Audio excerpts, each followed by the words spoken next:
Bienvenidos a este piso que está ubicado en Paterna. Es un ático de unos 82 metros cuadrados, cuenta con 3 habitaciones y 2 baños. Una de las habitaciones en suite. Estamos en la cocina, que da a un patio de luces, pero al ser la última planta es muy luminoso.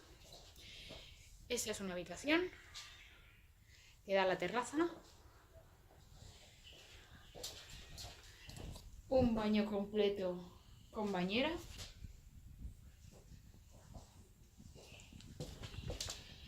Otra habitación.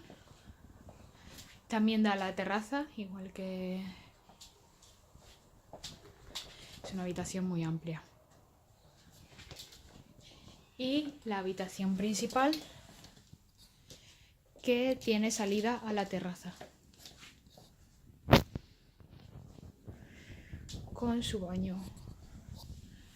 Es un baño pequeño, con ducha, pero da servicio. Y aquí tiene el inodoro.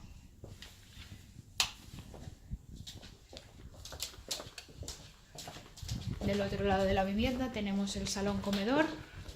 Es muy amplio y luminoso, con orientación suroeste, perdona.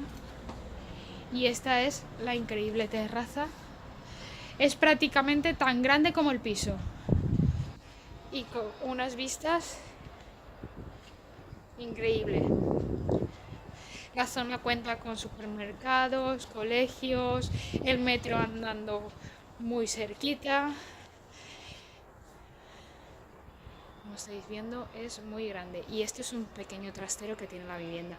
Aparte, la última planta de este edificio, que también tiene ascensor, tiene una terraza que solamente la comparten los últimos 4 pisos. Que es la terraza comunitaria, pero solamente del último piso, las últimas 4 viviendas. Y estas son las vistas.